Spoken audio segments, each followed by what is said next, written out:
श्री सद्गुरुभ्यो नमः। आप सभी का हमारे YS गुरु के NCERT संस्कृत सॉल्यूशन इस यूट्यूब चैनल पर हार्दिक स्वागत है। आज हम NCERT के द्वारा 10वीं कक्षा के लिए निर्धारित पाठ्य पुस्तक सेमोसी द्वितीय भाग है। इस पाठ्य पुस्तक के प्रथम पाठ का सरलीकरण करेंगे। जैसा कि आप स्क्रीन पर देख रहे हैं, यह आपका प्रथम पाठ है। प्रथम पाठ है शुचि अर्थात पवित्र, पर्यावरणम पर्यावरण पवित्र हो। इसके बाद इसके नीचे कुछ विवरण हैं, यह विवरण आपको समझाएंगे, लेकिन इससे पहले छात्रों से अनुरोध है कि वो अपने साथ में पेन और कॉपी जरूर रखें, ताकि वो साथ में विषय वस्तु को नोट करते रहें, जो कि उनके लिए बाद में बहुत ही सुविधाजनक होगा। पहले इस विवरण को समझेंगे। अयम यह पाठ है, पाठ संस्कृत कवि है, संस्कृत कवि हरिदत्त शर्मण है, हरिदत्त शर्मा की लसल्लतिका इति इस रचना संग्रह से संकलितो लिया गया अस्ति है। यह पाठ आधुनिक संस्कृत कवि हरिदत्त शर्मा की लसल्लतिका इस रचना संग्रह से लिया गया है।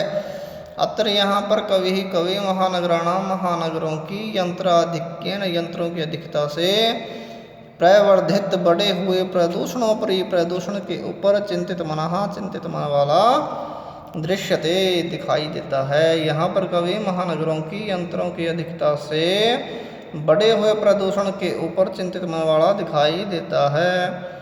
स वह कथयति कहता है, यद्यपि इदम यह लौह चक्रम लोहे का चक्कर शरीर से शरीर का और मनसश्च और मन का शोषकम सुखाने वाला अस्ति है। वह कहता है कि यह लोहे का चक्कर शरीर का और मन का शोषक है। अस्मादेव इससे किससे, इस प्रदूषण से ही वायुमंडल मलिनम भवति गंदा होता है। कवि महानगरीय जीवनात् महानगरों के जीवन से सुदूरम बहुत दूर नदी अर्थात नदी, निर्जरम झरना, वृक्ष समूहम वृक्षों के समूह, लता कुंजम लताओं के समूह, पक्षी कुल पक्षियों के समूह, कलरव होता है पक्षियों की जो ध्वनि होती है उसको कलरव कहते हैं। पक्षियों के समूह की ध्वनि से कूजितम गुंजित ये गुंजायमान वन प्रदेश को प्रति तरफ और वन प्रदेश की ओर गमनाया जाने के लिए अभिलषति इच्छा करता है। कवि महानगरों के जीवन से बहुत दूर नदी, झरने, वृक्षों के समूह, लताओं के समूह से युक्त और पक्षियों के समूह की ध्वनि से गुंजायमान वन प्रदेश के प्रति जाने की इच्छा करता है। यह आपका प्रथम श्लोक है। इस श्लोक को उच्चारण करेंगे। सबसे पहले जिस शब्द को हमें अलग अलग करने की ज़रूरत है उसको मैं बताऊंगा। पहला शब्द है दुर्वहम। यहाँ मैं हलंत हो जाएगा, मैं में से ए निकल जाएगा, अत्र दूसरा शब्द बन जाएगा दुर्वहम अत्र। जीवितम जातम प्रकृति रेव, इस शब्द में हमें रै को विसर्ग बना देंगे हम, और एव को अलग कर देंगे। दो शब्द बन गए, प्रकृति ही एव। शरणम शुचि पर्यावरणम। महानगर मध्य चलद अनिशम, इस शब्द को भी हम अलग अलग करेंगे। द में से तय अलग हो जाएगा हलंत, और ए अलग हो जाएगा अनिशम, चलत अनिशम। कालायास चक्रम मनः शोषयत तनुः पेशयद भ्रमति सदा वक्रम। अब ये लास्ट वाली लाइन का जो शब्द है, इस शब्द में 3 टुकड़े बनेंगे। पहला दुर्दांतई ही, क्योंकि दुर्दांतई के बाद द पर जो रै की मात्रा है उसके विसर्ग दुर्दांतई के साथ में लग जाएंगे, दुर्दांतई ही। दूसरा दसनाई में जो रै है, रै की विसर्ग बन के नई के साथ में लग गया और ए अलग निकल गया, अमुना बन गया, दुर्दांतई ही दसनाई ही अमुना। इसी प्रकार अगले शब्द के भी 3 टुकड़े बनेंगे। पहला बनेगा स्यात, जो आधिनय है उसका आधा तय बन जाएगा, और नई का न प्लस एव ये बन जाएगा स्यात न एव जनप्रश्नम शुचि पर्यावरणम। अब ये नीचे दूसरा श्लोक है, इसको देखिए। कज्जल मलिनम धूमम मुंचते सक्त सक्टियानम वाष्पयानमाला संधावती वितरंती ध्वानम यानानाम पंक्त्यो हेयनंतः। इस शब्द के 2 टुकड़े करेंगे। एक बनेगा ही है के ई की मात्रा छोटी ई की, और दूसरा अनंतः ही अनंतः कठिनम संसरणम शुचि पर्यावरणम। अब ये तीसरा श्लोक है।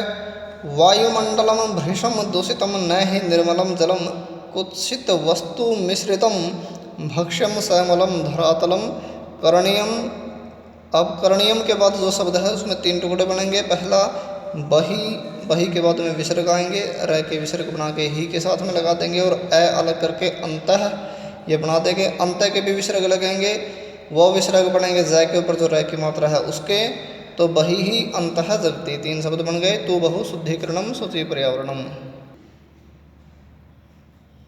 अब चौथे श्लोक को देखिए। चौथा श्लोक है कंचित कालम नय माम अस्मान। इसके भी 3 टुकड़े बनेंगे। माम, यहाँ माम का मैं हलंत हो जाएगा और ए निकल जाएगा। अस्मान, अस्मान जो बना इसमें नय का तय बन जाएगा हलंत। माम अस्मात् नगराद बहुदूरम प्रपश्यामि ग्रामांते निर्जर नदी पयः पूरम एकांते कांतारे क्षणमपि। इसके 2 टुकड़े बनेंगे।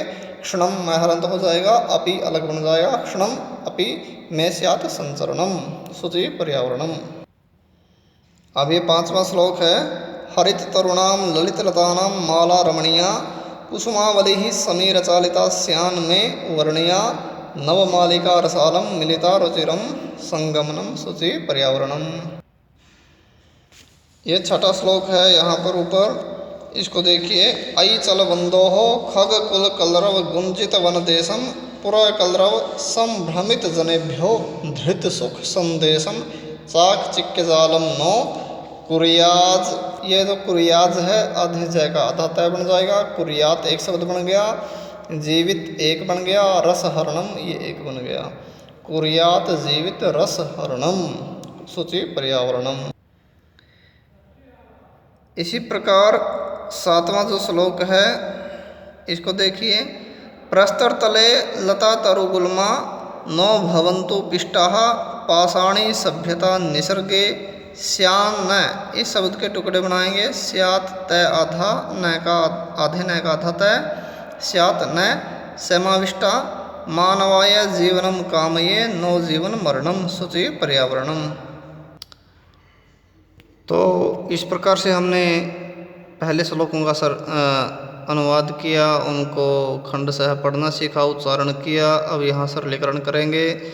ये देखिए यहाँ पर मैंने टाइटल को समझाया। जो शीर्षक है वो शुचि पर्यावरणम। इसमें 2 शब्द हैं, शुचि पवित्र, पर्यावरणम पर्यावरण या वातावरण, वातावरण पवित्र हो, ये इसका अर्थ बन गया। और इस पाठ के जो 2 मुख्य बिंदु हैं वो है, पहला तो पाठ के कवि कौन है ये पता होना चाहिए, श्री हरिदत्त शर्मा। और ये पाठ कौन सी रचना में से लिया गया है, लसल लतीका, इसका नाम याद होना चाहिए। अब यहाँ आपको एक एक शब्द का अर्थ में दिखाऊंगा, इसको समझते रहिए आप ध्यान से, साथ में लिख भी सकते हैं। और 10वीं कक्षा के लिए मैं मानता हूँ कि अन्वय की कोई ज़रूरत नहीं होती, क्योंकि 10वीं कक्षा के छात्र इतने सक्षम हो जाते हैं कि यदि उनको एक एक वर्ड का मीनिंग पता लग जाए तो वो अर्थानुसार अन्वय अपने आप कर सकते हैं। तो पहले देखिए यहाँ पर जल्दी से।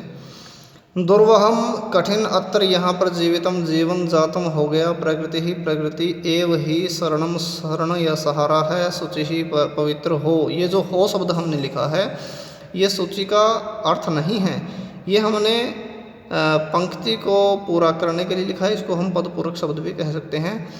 महानगर मध्य, बड़े नगरों के मध्य, चलद चलता हुआ अनिशम दिन रात, कालायास चक्रम लोहे का पहिया, मन है मन को शोषयत सुखाता हुआ, तनोह शरीर को पेशियत पीसता या पीसते हुए भ्रमती घूम रहा है।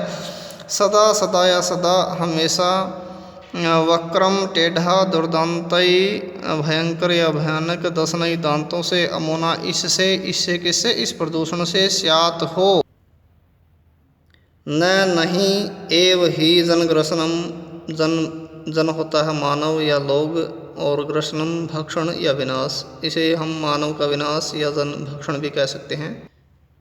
तो अब इसका अर्थ देखिए। पहली पंक्ति का अर्थ बन गया अत्र जीवितम दुर्वहम जातम, यहाँ पर जीवन कठिन हो गया, यहाँ तक। दूसरी पंक्ति बन गई प्रकृति ही सहारा है। तीसरी बन गई पर्यावरण पवित्र हो। चौथी बन गई बड़े नगरों के मध्य दिन रात चलता हुआ, लोहे का पहिया, मन को सुखाता हुआ, शरीर को पीसता हुआ, सदा टेढ़ा घूम रहा है। ये चौथी पंक्ति हो गई। पांचवी पंक्ति हो गई इसके भयंकर दांतों से मानव का विनाश न हो जाए।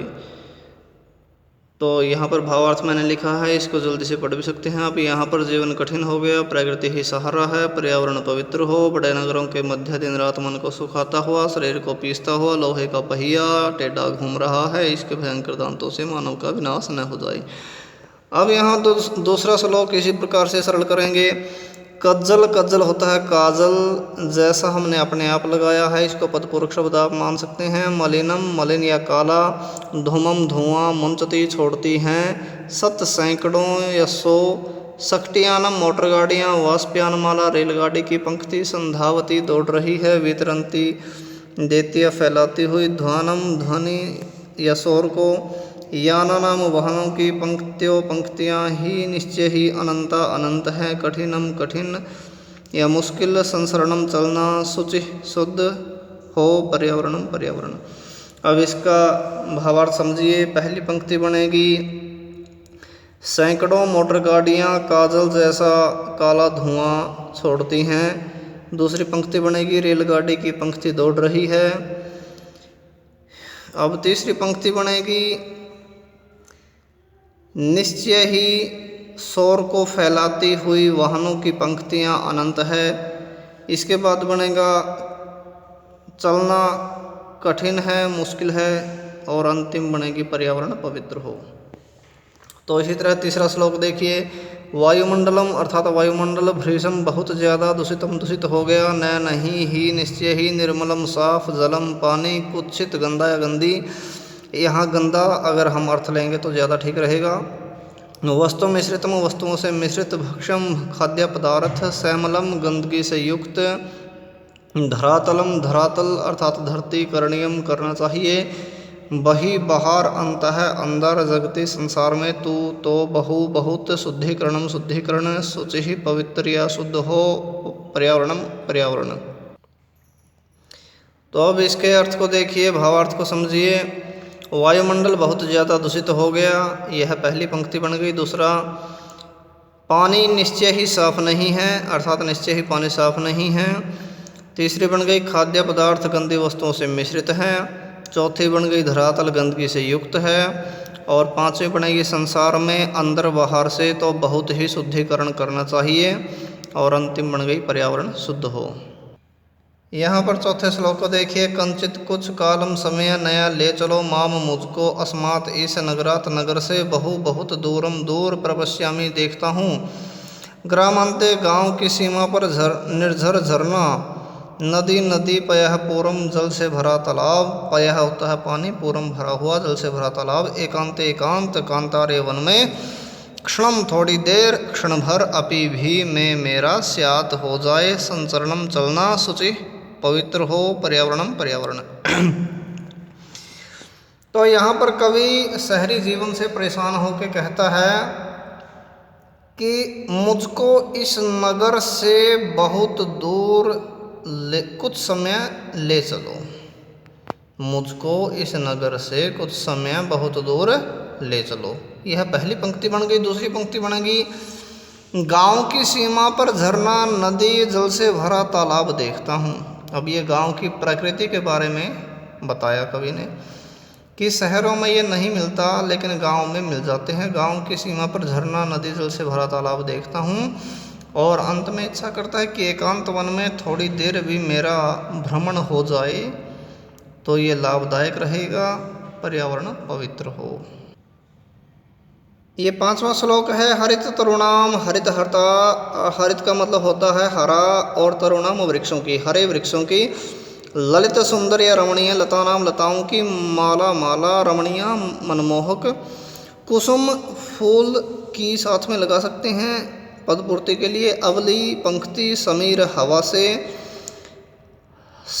जो शब्द है ये भी हमने पदपूर्ति के लिए लगाया। चालिता चलाई हुई। स्यात हो जाए मैं मेरे लिए या मुझको। वर्णिया चुनने योग्य वर्ण करने योग्य पाने योग्य भी हम कह सकते हैं।